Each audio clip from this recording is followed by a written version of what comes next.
It's actually, this is the first stage I've been on that's actually got spotlights, and it's quite bright. So actually, I need to put on my sunglasses. Hang on.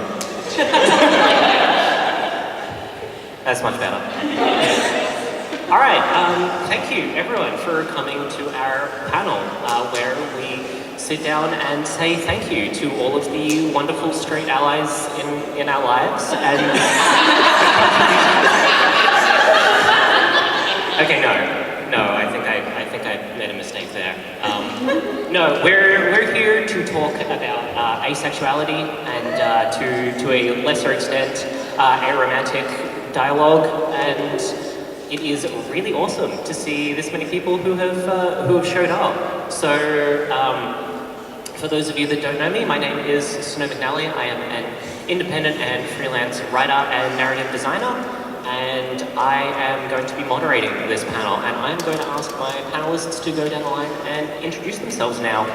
Before they do, I just want to point out, I don't know if you can see it from the audience, Charlie's shirt. That is a shirt covered in aces. So I'm here for the puns. Thank you for dressing for the occasion. Yeah, now please introduce yourself. I'm Charlie. I work. Sorry. I work in Melbourne as a programmer for Mighty Games, and in my spare time, I make minor games about mental health. And obviously, I am ace. Oh, am I on the wrong panel? Yeah, this is actually gonna get real naughty, so we need to turn down those lights, lights of candles. I was trying to strike because I didn't want to talk. I'm Steph. I'm a writer, narrative designer, and podcaster. I am also asexual and aromantic and a few other things, but they're the important ones here. I'm Nico. I'm from Sydney. I'm a freelance writer, and I'm also an aromantic asexual. I'm Variable Cosplay. I also do special effects and writing on Twitch. I'm on the asexual spectrum, but not romantic. I am very romantic. Can you guys in the back hear okay? It's all good? No? I'm seeing some shaking heads. Okay, I might just need my pals to try and talk a bit more into their weird flat microphones. Is this good? Better? We got a thumbs up. Don't eat them. They look really good though. It's like me out. You're too flat. I didn't realize they were like the microphones are not meant to be flat. They can be whatever they want to be. This is an inclusive event. Yeah, let's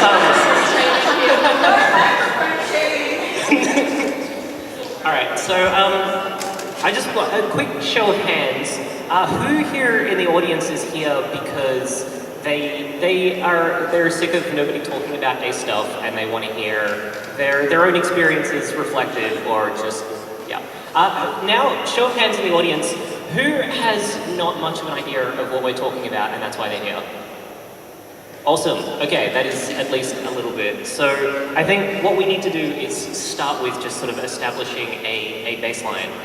So I might actually get everyone to go down the line and just give me a quick rundown of like what being ace means to you. I really stuffed up where I'm sitting because now I have to answer first.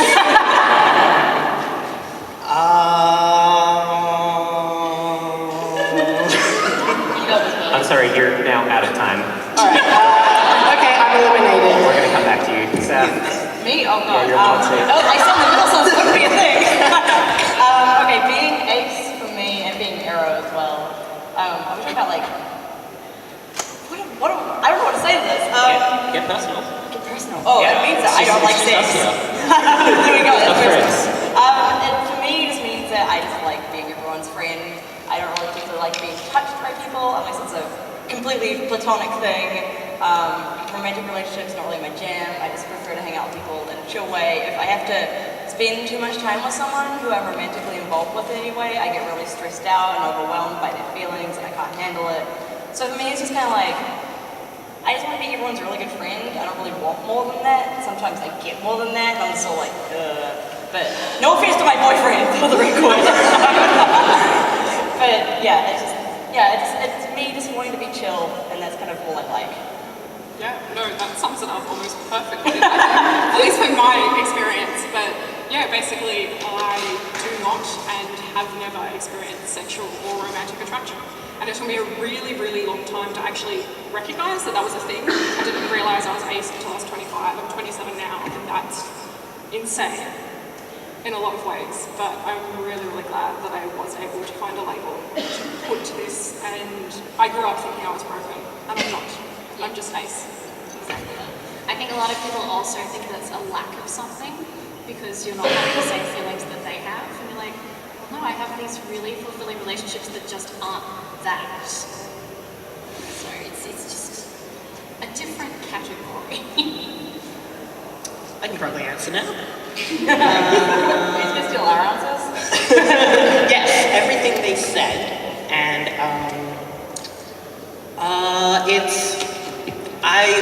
I like to coin myself as complicated ace, 'cause I guess you could say great asexual, but there's no set anything for why I might be interested, or I mean, as a default, I'm kind of no, I'm just not interested. I didn't pick that up for years until I started dating Snow, and I was like, oh, ace exists. It is like a disease. I'm sorry. Yeah, it spreads. But yeah, it's different from the society saying everyone wants sex. I, as a default, just don't. I'm not interested in it, you know. In very set circumstances, maybe. But yeah, I'm rambling about something. Can I chime in with something Yeah. else for myself? I'm actually arrow ace flux, which is not a term that's really used that much, but it basically means that every now and then I will fluctuate into not being ace or aromantic, and it is the worst because suddenly I just for like 2 days or something, I'll just have all these feelings all at once, and they'll hit me, and I don't know them because I don't usually get them, and gotta say, not ideal. I haven't actually had like a phase like that in a long time now, but I still like, I have to be like, whenever it happens, I'm like, no, I'm still asexual, just sometimes I get really attracted to a video game character. It's like this blue alien ladies, they just go for me. I mean, like, can we strike that part from the recording? Because like you're not allowed to vary at all. I know, It's all okay. it's binary thing, Yeah, sex is on or off. There are no shades of grey here. With my mania, I actually like, it flips it for me, and I'm like, suddenly I'm into this thing. And a lot of the time, if I engage with it, sometimes later on I really regret it. Yeah, same. Yeah. I get big feelings of like anxiety and like super intense anxiety if I ever actually go like follow one of those phases and actually do something with someone. Afterwards, I hate it. Like I'm in a bad phase for like a month or something. Yeah. It's weird because like at first my brain is like, yes, I want this, and I get there, I'm like, Oh God. So I think at this point, it's worth just clarifying. There are two specific terms that we're sort of throwing around here, ace and arrow, which we often see sort of interchangeably used from people that maybe aren't as involved in the dialogue. So let's just sort of clear the air a bit. Asexual, for those who aren't familiar, asexual people just, as a general rule, aren't interested in sex, or they're interested in sex in different ways, but they are still open to romantic relationships. Aromantic people are the sort of the inverse, in which they're not interested in romantic relationships but are still open to sex, unless of course you fall in both those categories, and then you don't want to bang anyone, you don't want to date anyone, you just, like Saf said, you just want to be chill friends. So I think a thing that I see a lot is people referring to asexuality as just not dating at all, which I can tell you from personal experience is the opposite of true. We've got a good bit of diversity on the panel in that respect, because obviously we've got a few people here who are just, I don't really want to date or doink or anything. And then you've got, say, Charlie, who... I want to date everyone. Yeah. Charlie is a romantic slut.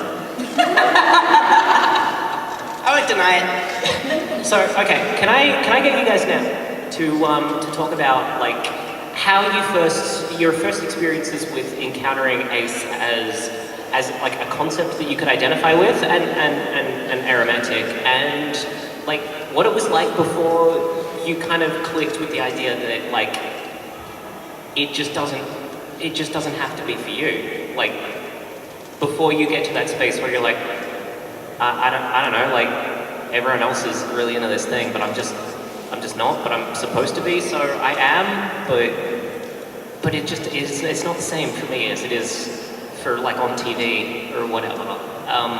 Like what have your experiences been like sort of before and then that formative moment where it's clicked for you and you've found the identity?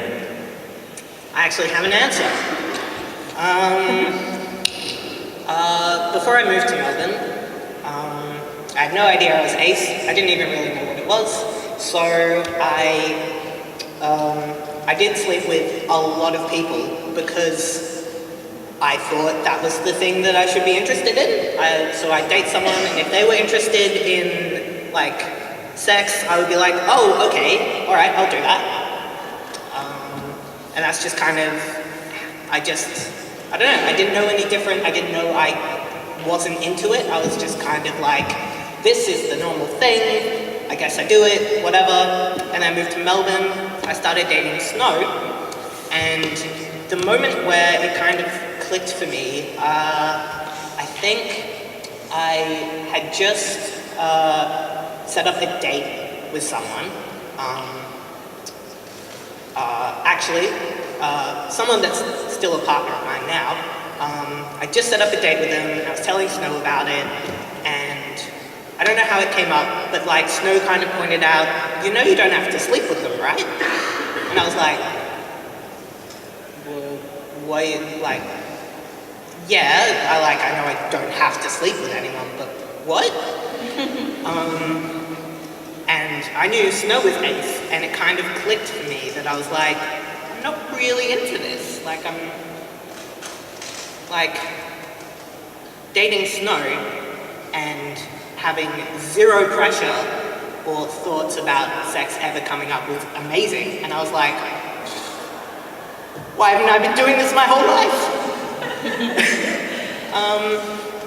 And yeah, and it's like, it's still complicated and what I want, and I've still at times felt pressure from various other partners about it, but to this day I'm quite happy that I know I'm acing it. Can we go back to the part where you talked about how great I am? Oh yeah. Snow is really great. No, stop.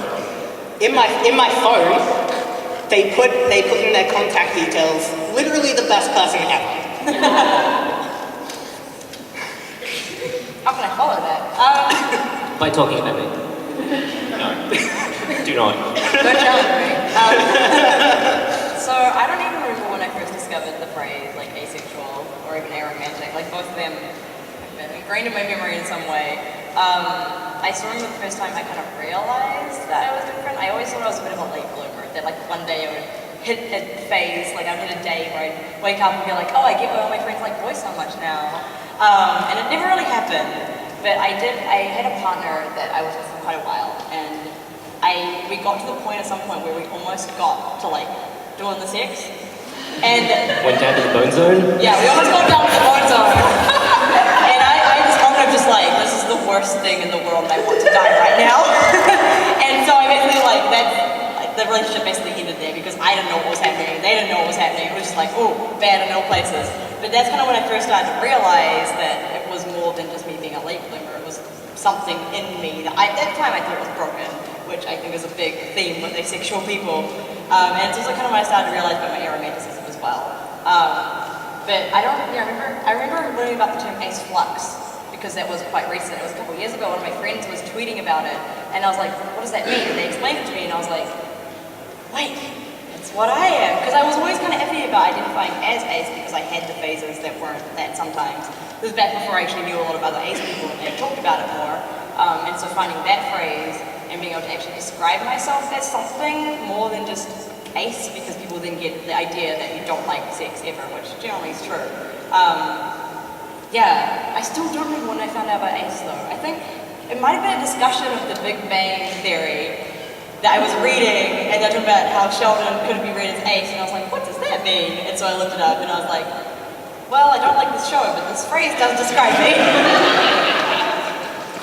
Yeah, well, I was about to say that my story was really, really embarrassing because it involved popular culture, but it's not as embarrassing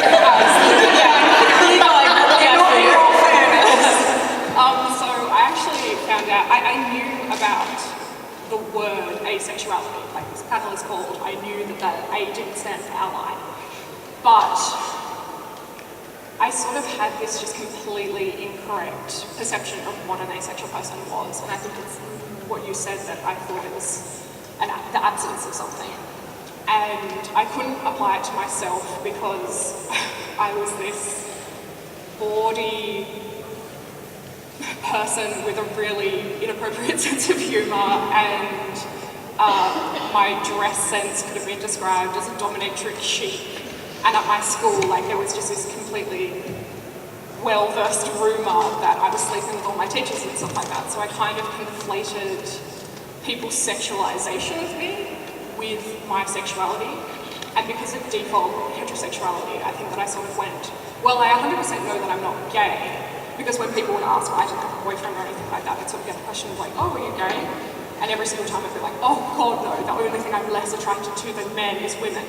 And still that didn't raise any red flags, so I don't know. But I actually found out what asexuality really meant via the game Borderlands, and with the character Maya, who's one of the player characters in Borderlands 2, that her creator, Anthony Birch, had a headcanon that she was asexual and potentially aromantic as well. And because I really, really enjoyed the game, I sort of was getting into that and reading his asks at FM.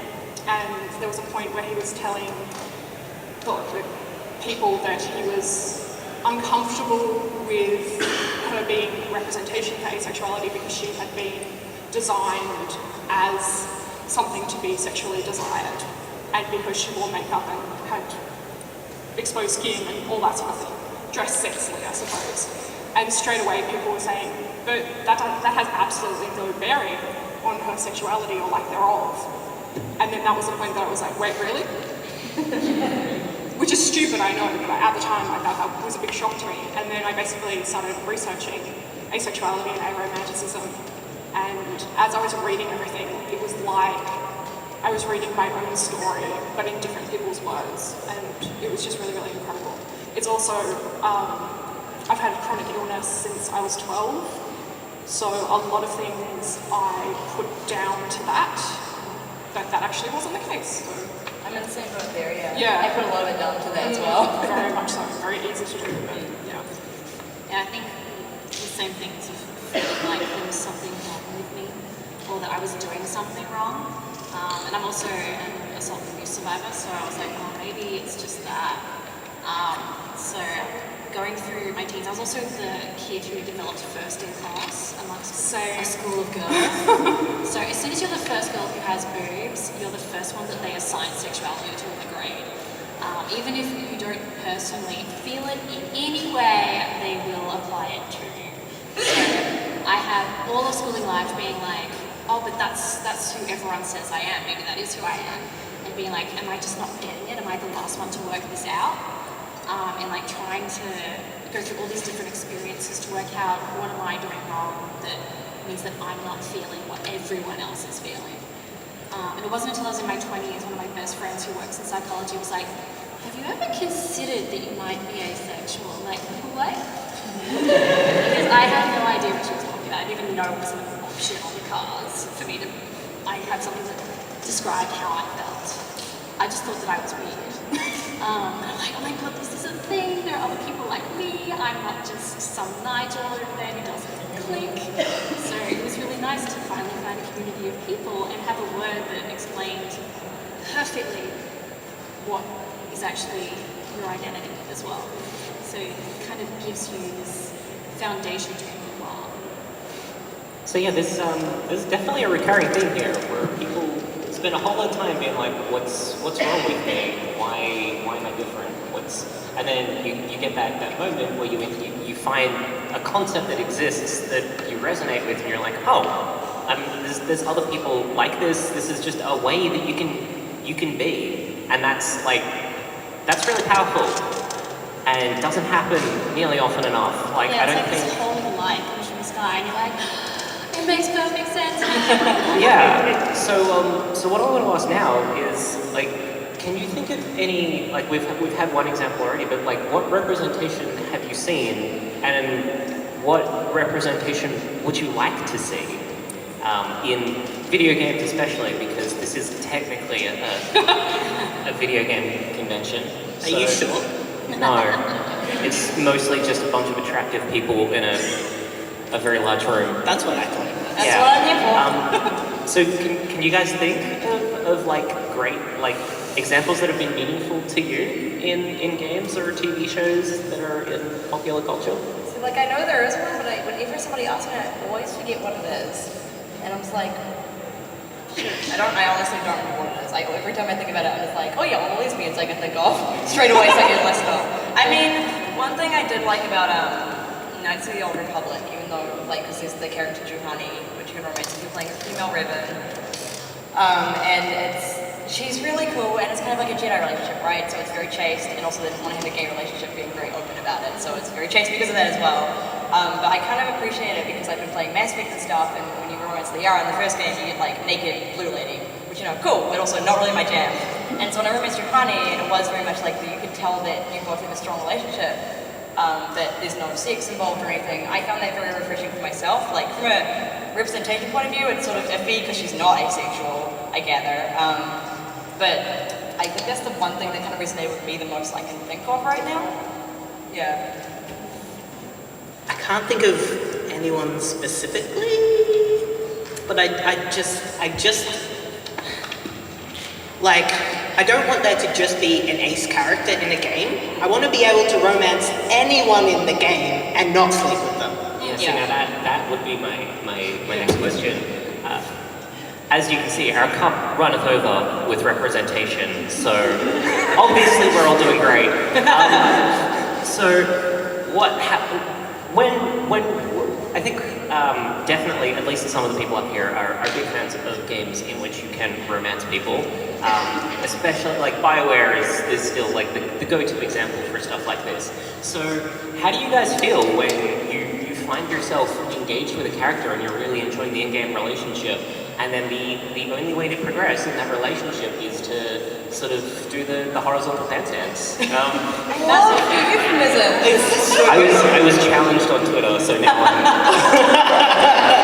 I think Mass Effect was the perfect example for me because, like, I love the characters in those games, and then I just reached a point where I was like, no, I don't want to. I just want to keep hanging out and talking and being close and stuff. And like, I feel really awkward, and I'm like, stop.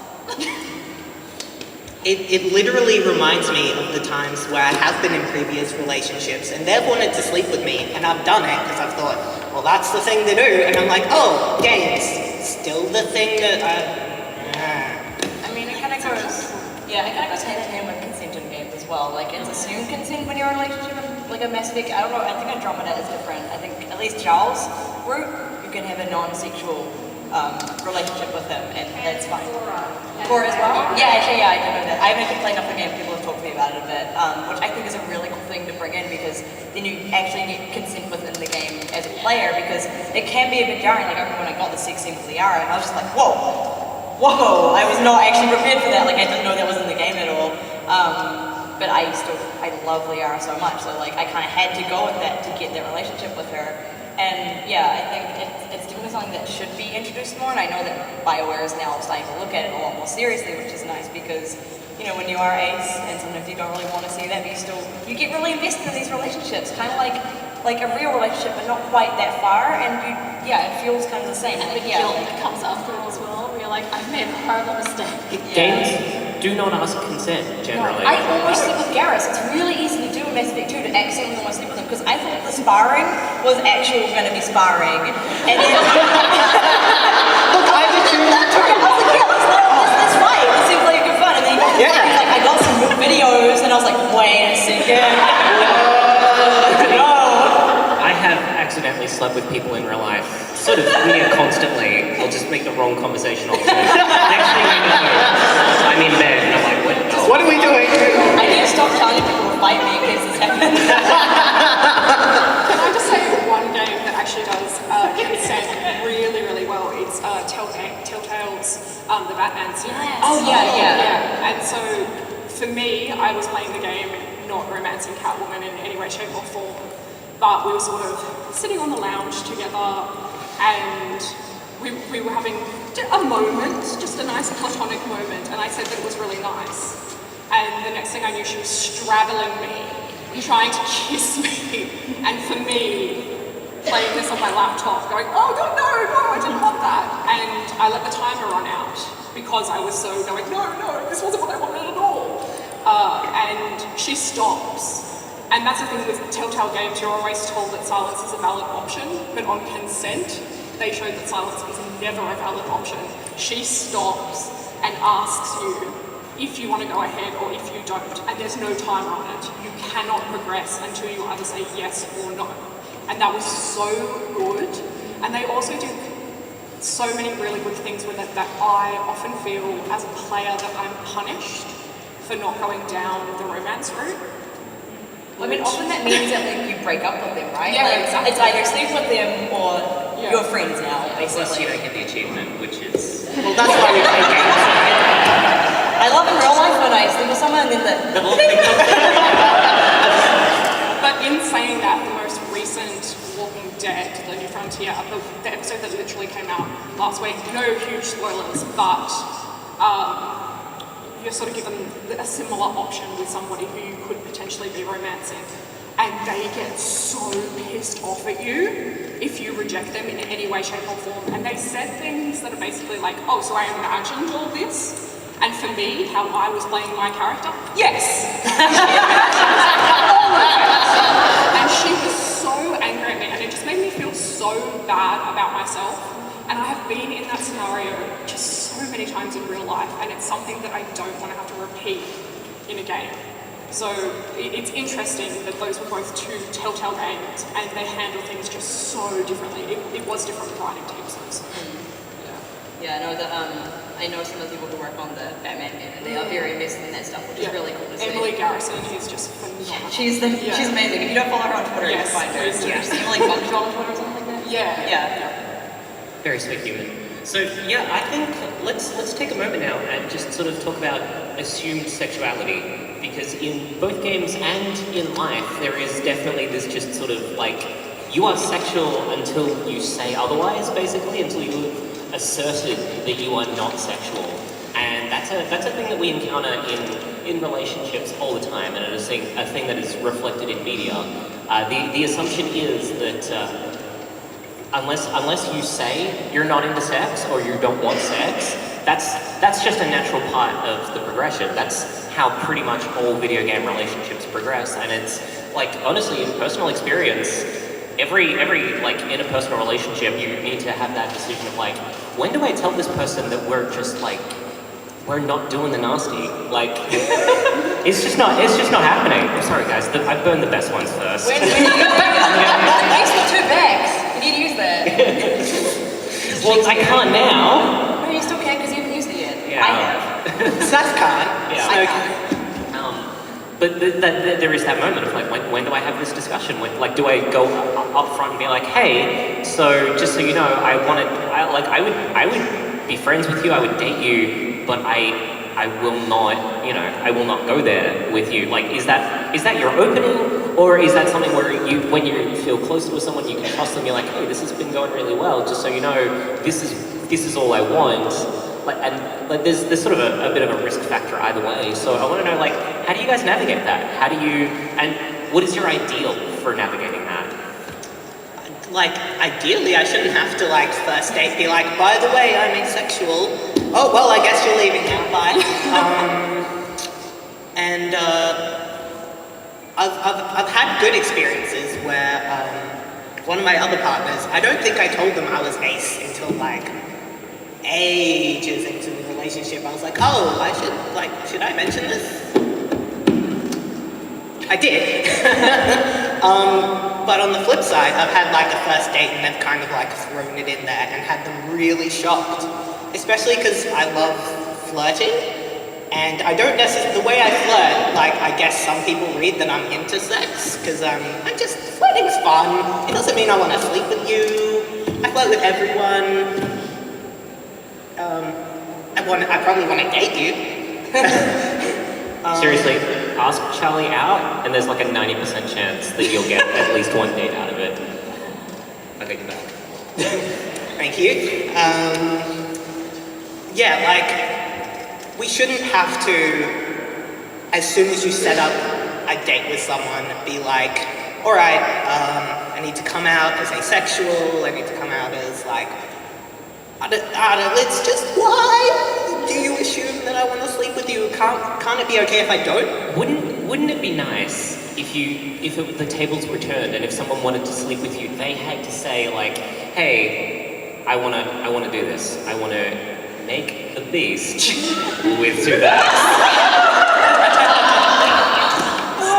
Saw the delivery. I'm so glad. But how would you guys feel about like putting the shoe on the other foot and having people be like, hey, like this is a thing that I want, and I'm going to establish that as the thing which deviates from the norm. I would appreciate that. People basically have to do that with me anyway, because I do not pick up on any social signals or anything like that, so people could be like madly flirting with me, and I'd just be like, oh, this person's nice. Like, so people basically have to like be like, no, you, me. To really spell it out. So in my case, that isn't super helpful, but yeah. I mean, I'm kind of in the same boat as that. Like, I'm sort of, as soon as like, if I do, I mean, I don't really go on that many dates, honestly. But like, if I do end up like getting kind of serious with someone, like the moment it starts like looking like we'll be in a relationship or something, I will straight off the bat be like, okay, when you talk, I'm aromantic, I'm asexual, this is what it means, and like this is what it's going to be for us if you want to stay with me, and like, my boyfriend's a sweetheart, so like I've worked out with him, but sometimes it's like, ooh, no sex? No, kind of thing.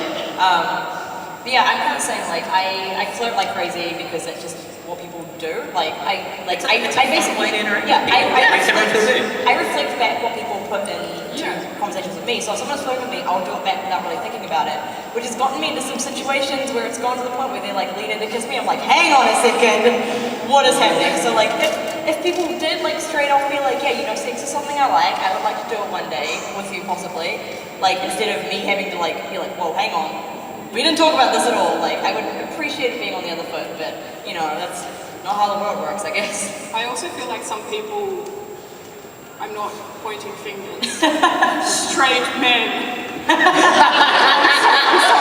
sorry.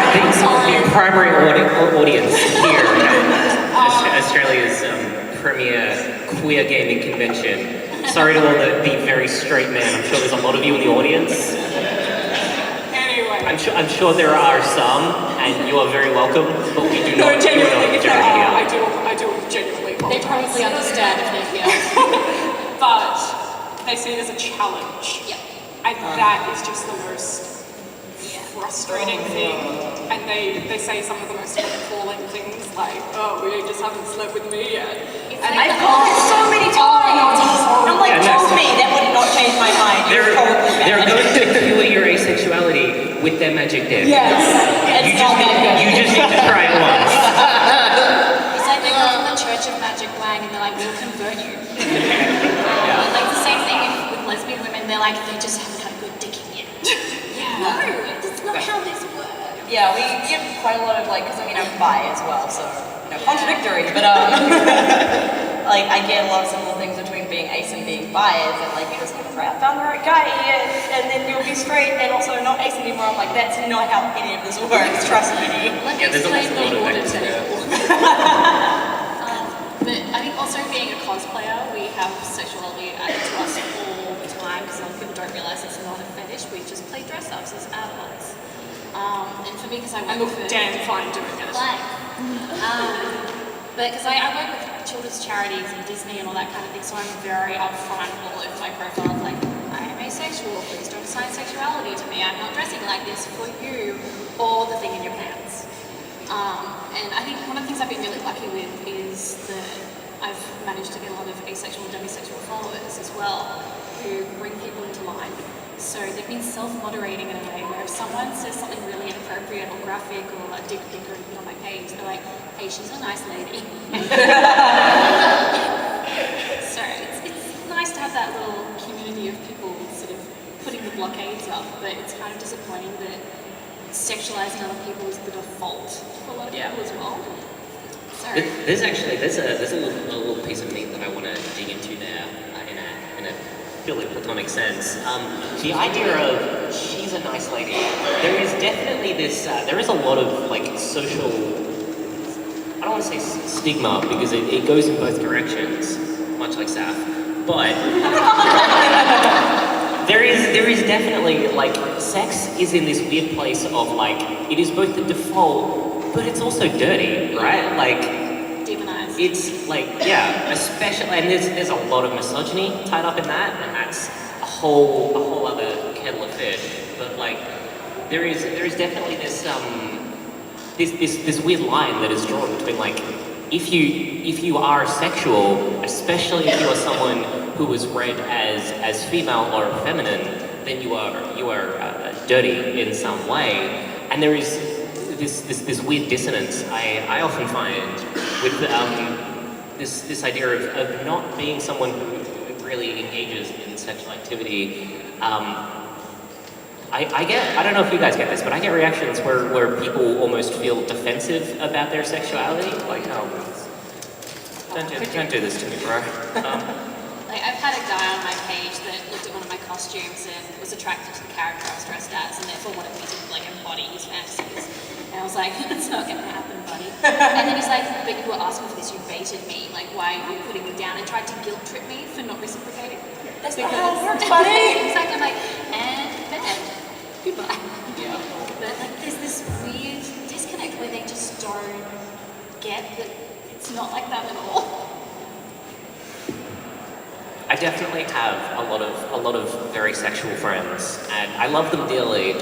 I'm also very aware if I want to talk about ace stuff with them, like I feel like I often have to preface stuff with like, I don't think you're a shit person for having sex. Yeah. Like I'm real glad you can enjoy that. Sometimes I wish I could enjoy that because y'all seem to have a lot of fun, and I don't know, maybe I'm over here missing out, but like I just don't wanna. So how do you guys deal with the, like, do you feel like you're missing out on stuff, or are you really I'm seeing some nods. Yeah. Let's talk about this. Let's Do you think, Charlie?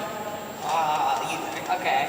Honestly, the ace stuff's not as bad as it used to be now that I've done it a couple times and been like, you know what, I'm not really missing out that much. Who cares? Arrow though, I have huge fun with because like I have dreams still of getting married one day and being in like a really nice relationship with someone, even if it's not sexual. You can have a platonic wedding. I know, but I still like, I want that, like, I watch a lot of like sitcoms where, you know, like the big thing is like, you know, the main two falling in love, and like I always get, like, I cry during wedding episodes. Like I love romantic relationships in theory, and it breaks my heart sometimes that I can't feel that strongly for someone. Like I'll get to a point like in a relationship with someone and my feelings will just hit a wall, and theirs will keep going. And Do you think that would be different if you met someone who was on the same like level as you? Do you think you possibly, you yeah. can see that working? Like, yeah, if somebody, like, I found someone with similar, like, romantic feelings to me, like, that would actually be really ideal, because then we would both hit that wall and be in the same place. But, Let's have a conversation after this about relationship anarchy, because that's a... yeah, definitely. I don't know, like, I really want those feelings. Like, I read a lot of books about them, I write about it sometimes, and it's just, I can't feel it, and that's the one I feel like I'm missing out on. Sex, this bad, but love, I do want that. Yeah, I'm actually exactly the same. I find it easier. Why aren't we friends? I find it so much easier. Yeah, sex is like, I don't know, I can get over it. But romance and, yeah, I feel like I'm constantly letting people down, and I feel like I will never be enough for another person. Yeah, that's a real hard thing to deal with. It's just I such think a... we've all felt that. Like, Yeah. we're letting people down, Yes. which we're not. They're letting us down, we're putting expectations on us that we don't want to meet. But it's such an ingrained cultural sense, so... Yeah, I'm like, I don't feel like I'm missing out on anything because I know exactly what I want and what I don't. That's good. So I'm very upfront with it, and I'm like, if you want something else, goodbye. I'm so happy to hear This is that. all you're getting. That's super awesome. I'm really glad. Yeah. Charlie? I think I'd care less if I was like just ace and just there was no complicated, like, sometimes I want this, sometimes I want that. If I just straight never wanted it, there was too many ifs in that. That would be easier, but now I'm kind of like... Yeah, Charlie, talk to us about grey asexuality and demisexuality, if you can. For a while, I wasn't even sure whether I should, like, put myself in a box with demisexual or grey asexual. Demisexual is kind of like, how do I say it? Like, you're not necessarily interested in sex, but if you form a strong emotional connection with someone, that's something like that you might want to explore, or you might feel like you want to explore. And then grey asexual is kind of, there's no real specific set of circumstances for it. So it's kind of like in a bit of an umbrella, like... Would you say it's in a grey area? You might say that. I'm mostly disappointed I didn't make that joke. The tables have turned. I think on my OkCupid profile I've got like demisexual, because they don't have grey asexual on there, and I'm like, are people gonna like hit me up and be like, yeah, once they love me, we can get it on.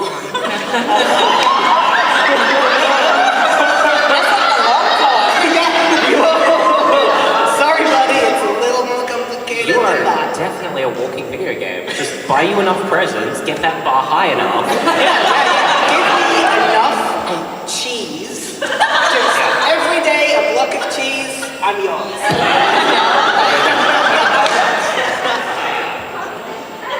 Yeah. Oh, cats, send me pictures Also, of cats, I'm yours. Charlie just mentioned not wanting to be put in a box, but if you bring Charlie a literal box, I will get it. you will get that social plus plus.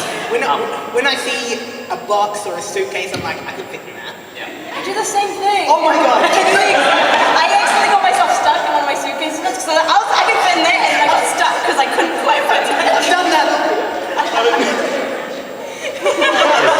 This is beautiful. Yeah, so I'm complicated grey asexual, and since it's a weird, complicated mess of things, I do kind of feel like, I don't know how to explain that to a lot of people, and it's just, I do feel like I'm missing out because I'm like, I want this thing in this very specific set of circumstances that may or may not interest anyone I'm dating.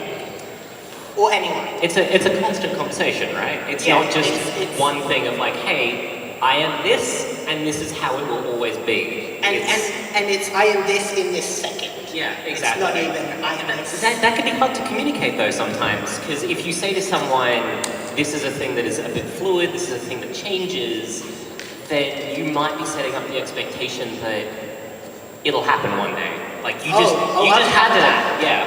One of my last partners that I broke up with very much took a thing that I had with someone else and was like, oh, you're into that, I'm into that, and expected that would eventuate. Yeah, so here's a thing that maybe is a bit specific to Charlie and I, but Ace and Polly as an intersection is very weird. I'm there too. Yay! It's a weird place to be. It is. The worst is like being like, I'm Ace and Arrow, Vi and Polly, and people are like, how? Yeah. So I know, at least from experience, Saf, maybe you can comment on this as well. Like, you can be in different states with different partners. I definitely, like, there are some people that I am dating that I just, like, being in the same room is awesome. And that's all I need. And there are some partners that I'm like, look, I don't know where my limits with you are, but we have not found them yet. We take things very slow. It's a very awkward sort of situation. But there is this weird thing where, like, obviously an important thing, at least for me and Polly, is like honesty with other partners. So I do want to be like, yeah, like I totally made out with this awesome partner of mine. And I love hearing that. Yes.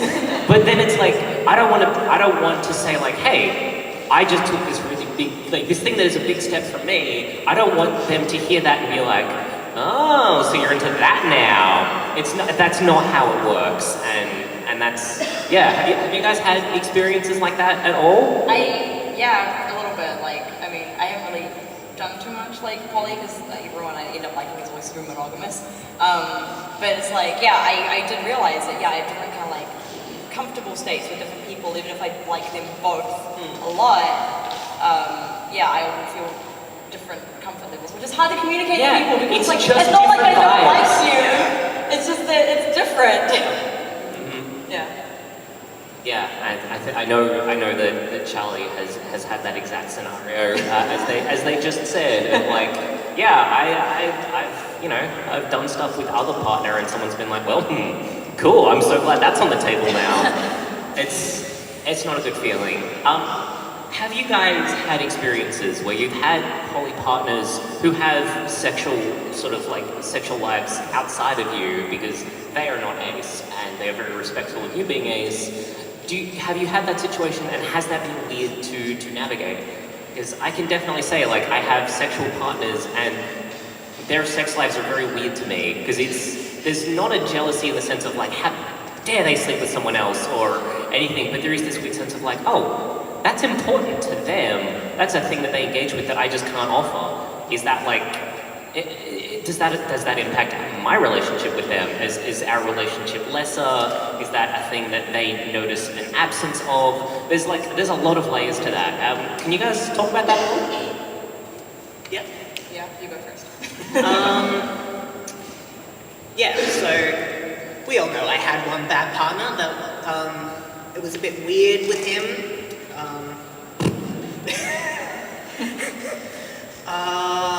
Yeah, and he definitely had a vibe of like,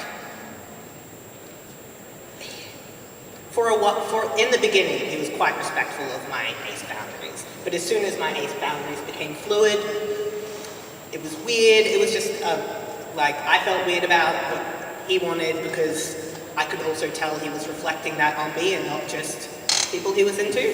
But on the flip side, I've had my other partner that I'm still with, because they're so very respectful of all of my boundaries, and I've never felt weird about anything else they're into, and I in fact enjoy hearing about it and knowing what they like and their relationships with their other partners and stuff, and like, I never feel like they feel like I never feel like I'm giving them less, which is nice, because most of my other partners, not Snow,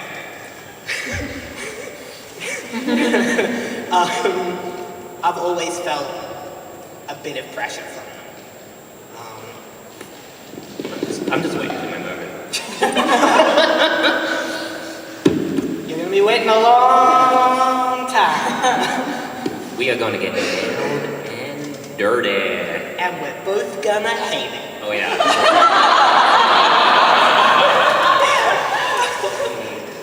I don't know, like I said, like everyone I've ever really been in a relationship with has been super monogamous, so like, even though I'm like, you can go sleep with whoever you want, they're like, no, I only like you. I'm like, God damn it. Go ahead, go fun. It's so much pressure. Do what you want to do kind of thing. Like, it's always been very respectful, like nobody's ever gone past my boundaries because they know from the start will probably tear their head off if they try. But it's like, I don't really have jealousy issues or anything. I'm very poly. I'm basically like, if you want to go sleep with someone, go do it, basically. My one rule is always don't sleep with a mutual friend of ours, because not that I will feel jealous, but I don't want to have them, like, being part of, like, our thing, and then their possible judgment of me, and then I'm like, I don't want that. That's my one rule, basically, which is, like, an easier rule, right?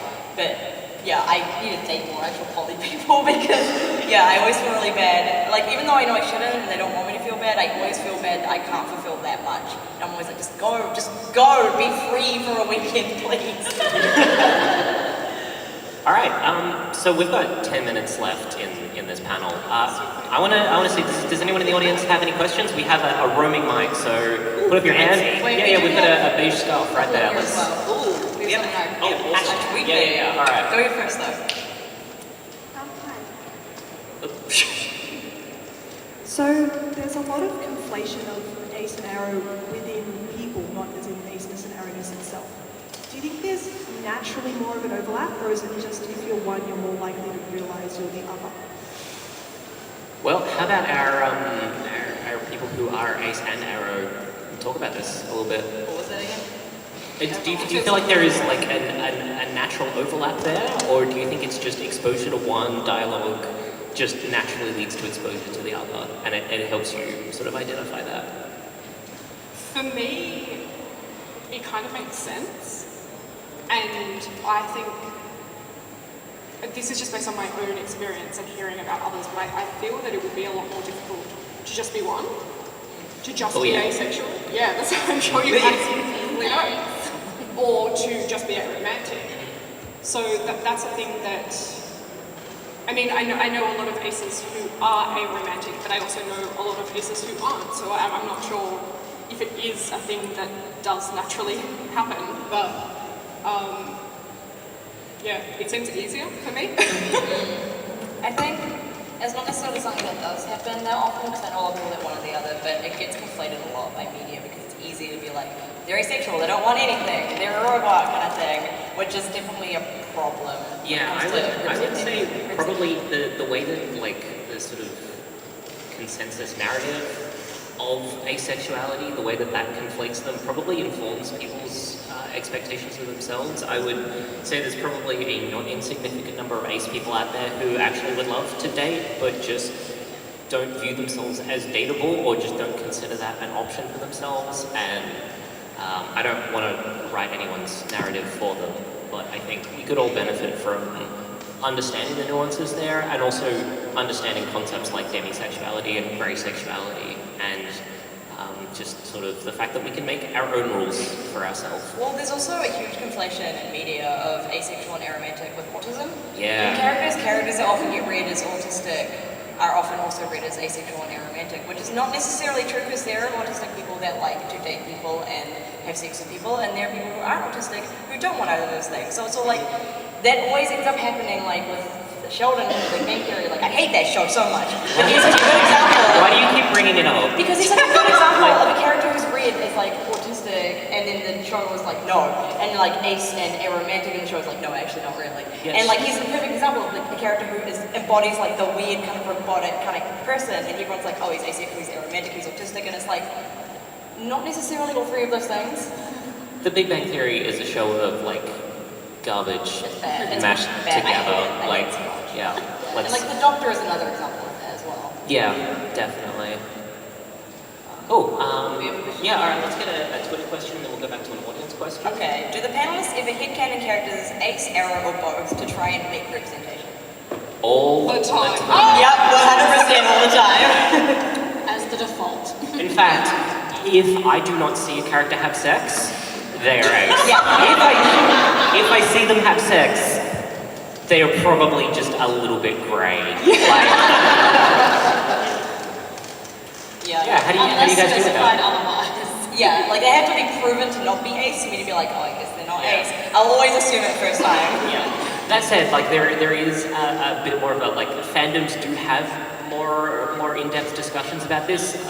Cole from the Dragon Age series is talked about a lot as a character who is read as ace by a lot of the time. He's not like, the creators have not been like, yo, this is an ace character. He does not tell you I am ace, but he's also a demon that doesn't actually engage on that human emotional level at all. And fandoms have really attached themselves to that character as like someone that they can relate to and identify with. And there's a lot of examples that you'll find of that, of basically ace communities latching onto things that are close to what they feel in these weird sort of like hacked together ways. So. Damn it, Snow, you just answered my question. I'm so sorry. No, well, I was going to ask, a lot of the time, in that like desert wasteland of, asexual representation, a lot of the time, ace characters, like you spoke yesterday, Snow, on the panel about robots. So a lot of the time, ace people are looking at, like aliens and robots and stuff for their representation. Is that ever, I mean, obviously we want more representation, but Is that ever like a good and affirming thing when you see yourself in kind of like synthetic or alien characters, or is it just that we don't have enough Saf representation? is frothing at the mouth. This is a very hard one to answer because on one hand, I identify very strongly with synthetic and robotic things, as I spoke on the panel yesterday, because they're often they're often neurodivergent, or they can be read as neurodivergent kind of thing, and often don't have romantic or sexual relationships with people. Like, that is how they are because, robots are something else. And so I identify with that a lot. But the stereotype that asexual aromantic people are robots or are robotic in some way or can't form attachments is a huge problem that comes from that being a thing. So as much as I love asexual and aromantic robots, and I write them into my stories as well, I also make an effort to have asexual and aromantic people too, because we need to see actual human representation of us, or else we just get stereotyped as an other. It's really dehumanizing. Yeah, it is. And it can be really easy for people to forget that we can be well-rounded, passionate people who get invested in things and have personality. Yeah, we often, asexual and aromantic people in media often don't have a personality. Their whole thing is just quite bland. It's just it's like a visual representation of the color page. Yeah. So it's a weird space because it's like, on the one hand, I love robots and I love aliens and I love things which are different from the norm, because that identifies very strongly. By the same token, I would like my representation to not be exclusive to those things, because that just sort of feeds into the same narrative, which it's almost like an Ouroboros, right? It is the snake eating its own tail. It's like, I love those things because that's the only representation I've ever got, so I identify with it. But if you keep only giving me that, even though I love it, you're still perpetuating this cycle. So give me more than that. Also, I want to be a robot. Yeah, 100%. I would like to be a robot. It's kind of similar if your movie only has one female character, all of the representation of women become that one female character. The more diversity you have of different sexualities and races and genders within your thing, the more people can identify with whatever they want, and the less that you're stereotyping them. If you gave me a movie with a cast of only ace and arrow characters and one that was a robot, I would probably identify with the robot the most. But they would have a well-rounded cast of diverse characters, and people who are ace and arrow who don't necessarily identify with robots or whatever can pick whichever one they want, and then people watching it would get such a diverse, well-rounded cast of people who would be so different but have similar sexualities, right? It's kind of that problem. Most of the characters that I write are ace by default because I have zero interest in writing any sex scenes for them. Yeah, so, same. did we have another audience question? I think we've got time for one more. Yeah, awesome. Hi. I'm a sexual person, and say I have a crush on an asexual friend. How would I go about making it more than a friendship without being a creep or just being too sexual? That is a very difficult question to answer, for sure. Open communication. Yeah. Honestly, being open that you like someone, but you're I don't want any pressure of that stuff because I know that you are asexual or aromantic. People who do know of my ace and arrowness and who have asked me out have been I like you, but I understand that this may not happen because of this, and you just gotta be very open about your feelings and be open to their feelings and communicate very clearly that you understand and that you accept what they are. And check boundaries all the time. Yeah. Is this okay? Do you holding hands? Is that, Do not assume anything, even if it seems super normal to you, because there's a good chance that it's not. I can't remember the last time Charlie and I held hands. That's that's not weird for us, but that's also that's a thing. If someone tried to hold my hand without asking, or with just assuming that was a normal thing, no, go away. Yeah, you're out. There's only one person I'll hold hands. Yeah, things that you assume normal, don't. I'm kidding. Okay, two. All right, I think that's all we've got time for. So let's just reinforce. Can I do a quick shout out real quickly? No. Of course you can. Say no to you. So I co-founded and used to co-host a podcast called Ace Space, which is a podcast about being ace and loving space.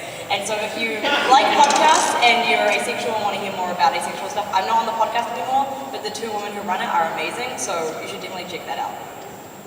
Awesome. Well, thank you so much, panelists, for being just wonderful people, and for not once making an ace pun. That is thank you everyone for coming and listening to us talk. Are you saying we're all Thank ace? you so much.